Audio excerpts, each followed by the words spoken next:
Souvenez-vous, l'été dernier, j'avais fait une vidéo que valent les bornes de recharge Lidl. Et bien aujourd'hui, dans cette vidéo, on va faire une V2. On va retester une station de recharge Lidl, mais un petit peu différente de la première vidéo, puisque ici, on se retrouve sur une e-station.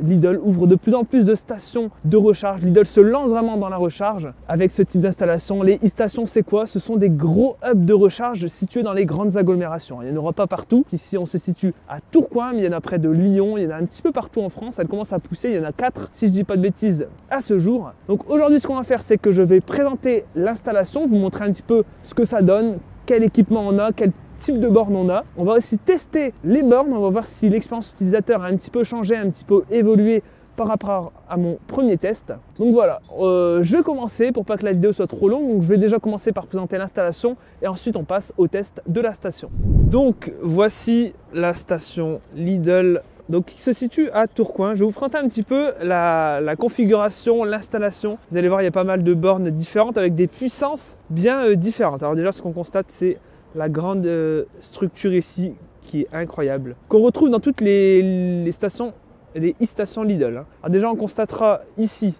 que sur cette station, on a des bornes donc en DC et en AC. On commence avec les bornes AC22. Donc ici, et on retrouve les petites bornes DBT. Donc Lidl se fournit chez DBT pour les bornes AC et chez ABB pour les bornes DC. Donc DBT, j'avais visité l'usine, je vous mets la vidéo en description, c'était super intéressant. Donc elles sont disponibles ici. Donc on a deux connecteurs 22 avec toujours ici le même système chez Lidl. Je vous montre avec un petit affichage, soit avec une carte RFID, donc par exemple ChargeMap, etc. J'en parle dans toutes mes vidéos, mais je ne suis pas sponsor ChargeMap. Ou alors on a le deuxième système, c'est en utilisant directement le QR code. Et voilà, on passe par une web app. Alors c'est moins pratique, c'est un petit peu plus chiant, faut être honnête, mais ça permet de payer le kilowattheure au prix affiché. Donc 25 centimes le kilowattheure pour les bornes 22. Puis ensuite on retrouvera des bornes 180 kW, donc des bornes ABB. Donc là on a un connecteur CCS, toujours avec le même système. Et là ce qui est intéressant, c'est qu'on a le prix de 40 centimes du kilowattheure. C'est clairement imbattable. Voilà, un petit peu pour l'écran, c'est pas mal fait, c'est très très simple. On pourrait peut-être rendre le design un petit peu plus sympa, ça fait un petit peu brut. Du coup, comme je vous ai présenté, on a les bornes 180 ici, mais on a les mêmes bornes qui proposent deux connecteurs CCS. Et cette fois-ci, on a 90 kW par connecteur CCS. À savoir qu'ici, on a aussi la chance d'avoir un connecteur CHAdeMO, donc pour les utilisateurs de Leaf ou ici de Kia Soul. Donc voilà, on a un connecteur CHAdeMO pour toute la station, donc c'est quand même ça de prix. On retrouve la même borne, donc 90 kW aussi à notre droite. Donc voilà, toujours les deux connecteurs. Là cette fois-ci c'est CCS et CCS. Et le prix est toujours le même, à savoir qu'on est à 40 centimes sur toutes les bornes, même sur la grosse borne là-bas qu'on verra tout à l'heure qu'on va tester, la borne 360. Ici on retrouve une 190 kW, encore une borne, voilà, comme on l'a vu. C'est pareil, cette fois-ci on a un CCS. Et là, on a la borne la plus intéressante, on est à 360 kW. Alors Lidl communique sur le fait qu'il s'agit de la borne la plus puissante de France. En réalité, on est juste à 10 kW de plus qu'une borne Ionity. Ionity propose 350, ici on a 360. Voilà, à mon avis, c'est juste un petit peu du marketing pour communiquer un petit peu dessus. On est aussi sur une borne ABB. Ce qui est bien, c'est qu'on a une petite décoration LED, etc. C'est vraiment plutôt bien fait. Le look est plutôt cool. On retrouve toujours le grand écran et toujours écrit relativement clairement toutes les informations. Hein. Donc on a la commission en passant par ChargeMap, etc.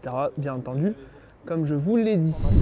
Et après c'est de la basse tension. C'est le transfo, donc c'est la haute tension qui arrive là. Ah ouais, d'accord. Ça se transforme en basse tension, quoi. Donc là, ça sert à quoi exactement du coup ce gros... Là il y a les cellules qui gèrent l'arrivée Enedis, donc l'arrivée haute tension. Et après il y a le transformateur qui transforme en basse tension. Et donc de là on sort en 400 volts. D'accord. Donc on rentre en 20 000, on sort en 400. Donc là, là il y a encore à côté, du coup il y a encore ça x3. Ah là il y en a un seul. On peut avoir le deuxième là. Là on a juste l'arrivée parce que pour l'instant on l'a pas encore installé. Et après là on prend les tableaux électriques. Là en gros on a 2000 là-dedans, c'est ça? Là on a deux fois. On a 1250 de chaque deux fois. Ouais. Et là on a la possibilité. Celui-là il est vide en fait pour l'instant. D'accord. On n'a pas encore mis le transformateur parce qu'on n'a pas encore besoin. Ok, ouais, donc comme vous m'avez dit, c'est pour le jour où la station grandit. Voilà. Et ben on peut déjà on peut doubler avec ça, on pourrait doubler la station. Ah ouais. Là il n'y a pas de fil. Ah ouais, d'accord, donc là c'est vide. Là on a les boucles. Haute tension, il est lisse, mais on n'a pas encore le transformateur. D'accord. Si on a une extension, on n'achète pas le transformateur. Ah, donc tout est pensé pour l'avenir. C'est pensé pour être extensible. Entre le transfo, et donc ici, il y a la partie basse tension. Ok, donc là, basse tension. C'est tous les protections, les disjoncteurs des bornes. Ouais, c'est cool ça, de montrer ça, c'est pas mal. Hein. Voir un petit peu l'envers du décor. Ouais, là, c'est une petite exclue que je viens de vous montrer, c'est l'intérieur d'un transfo.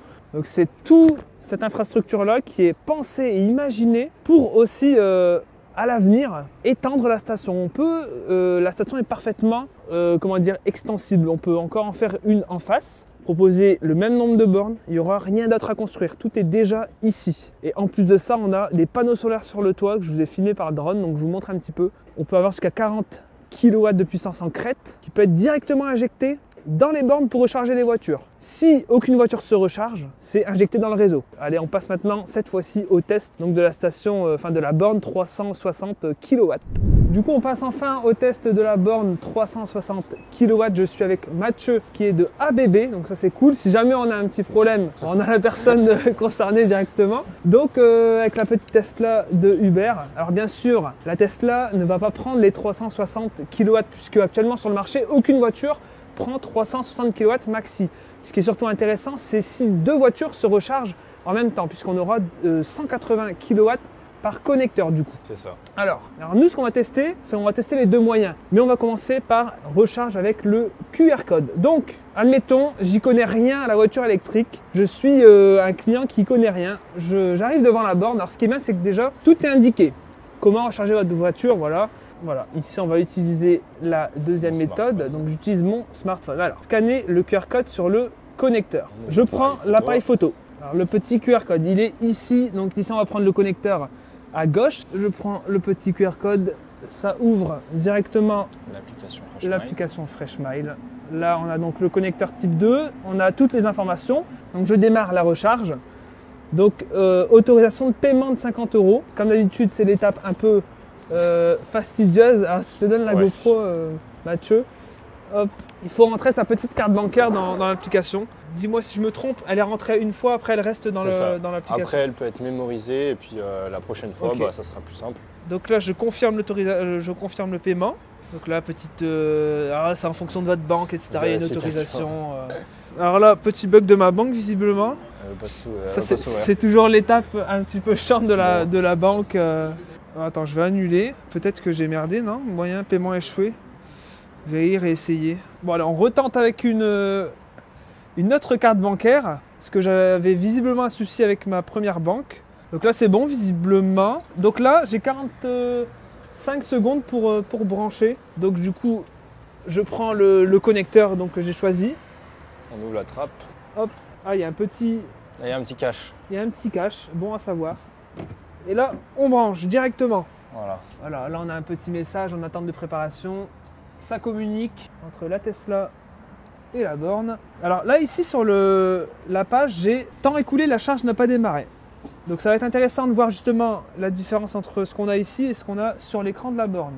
Le câble est débranché. Est-ce qu'il a bien... Est-ce que je l'ai bien enfoncé? Je pense que je l'ai bien enfoncé. Ok, donc là... On va du coup retenter, utiliser votre smartphone. Donc si je fais réessayer, donc là on attend de la réponse. Donc là on n'a pas débranché, on a laissé brancher. Visiblement ça n'a pas l'air de fonctionner aussi. On va débrancher et recommencer. Donc là je fais réessayer. Donc là l'autorisation de paiement est toujours bonne. Donc là on branche, le petit logo passe en bleu. Cette fois-ci il y a eu un son. Et donc là vous pouvez voir le jeu lumineux en fait sur la borne. Vous pouvez voir qu'elle est plus disponible. Elle est verte si elle est disponible. Et le néon est blanc si vous êtes en charge. Et là, vous allez voir, ça va indiquer sur le néon là, sur le côté, ça va indiquer le taux de pourcentage de votre batterie. Au niveau de la charge de la Tesla, déjà on est à 23% de batterie. Et là, vous voyez qu'on charge à 60 kW. Donc on voit que on a juste eu une erreur sur le premier essai. Mais là, voilà, la charge est lancée, ça marche, il n'y a pas de souci. Donc voilà, pour le premier moyen.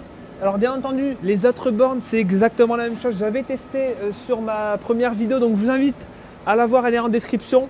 On va pas retester, sinon cette vidéo durerait 4 heures, mais globalement c'est la même chose, c'est toujours le même système avec la petite application mobile sur laquelle on retrouve les informations en direct.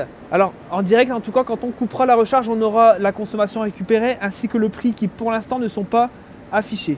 On a aussi un code d'accès qui permet de couper la recharge parce que forcément quand la voiture recharge, confirme-le moi peut-être, quelqu'un d'inconnu ne peut pas couper la charge. Voilà. Non, ça c'est sûr. C'est une question qui revient parfois, est-ce que n'importe qui peut couper la recharge? Alors sur certaines bornes oui. Ça serait embêtant. Ça serait problématique. Et même côté voiture, je vous informe bien que c'est verrouillé. Sur toutes les voitures électriques, il y a un petit lock qui se fait, donc personne ne peut venir débrancher pendant que la voiture recharge. On a déjà récupéré plus de 3 kWh dans la batterie en 4 minutes. Et du coup, on est à 54 kW. Alors là, c'est plutôt étonnant qu'on n'atteint pas une puissance plus élevée.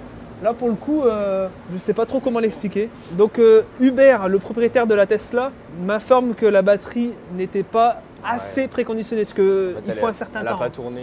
Voilà. Il faut un certain temps et on est stationné là depuis déjà pas mal de temps. À retester, j'aurai l'occasion de passer ici l'été, etc.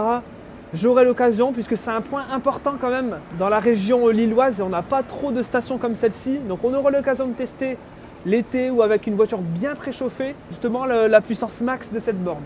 Donc voilà pour cette recharge. On va tester quand même déjà arrêter la recharge et passer avec une carte RFID pour voir un petit peu le fonctionnement, etc. Donc je vais couper la recharge depuis le téléphone. Donc arrêter, confirmer. Là la charge va se couper. On entend les petits radiateurs, ça souffle pas mal en haut là. Ouais. On voit qu'il y a de la puissance. Voilà, et là elle redevient disponible. Voilà, là c'est dispo et ici je peux, à mon avis, débrancher, pas encore. Là, il y a eu un petit bruit. Alors, faut être attendre. Ok, là, ça vient de se. Je le remets ici. Et là, du coup, sur le smartphone, on retrouve voilà, toutes les informations de conso, de prix, alors qui n'est pas encore indiqué, peut-être actualisé. Voilà, 2,40 €. Et on a la durée. Voilà, et on a même une courbe de recharge. Donc ça, c'est pas mal pour mes tests. Ça peut être intéressant. C'est globalement les informations qu'on retrouvera sur ici la petite application. On va passer maintenant avec une carte RFID. Voilà, RFID, Fresh Mile.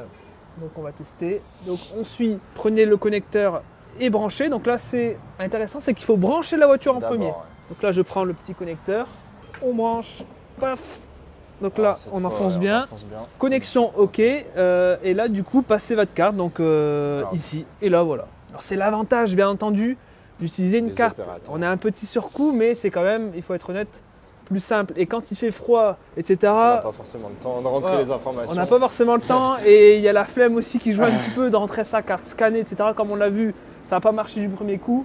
Donc là au moins ça a le mérite de fonctionner. La charge se lance et cette fois 73 kW. Voilà, ça descend un petit peu. Bon, en tout cas, que dire de plus dans cette vidéo à part que tout fonctionne parfaitement bien. Je te remercie Mathieu d'être venu tester avec moi.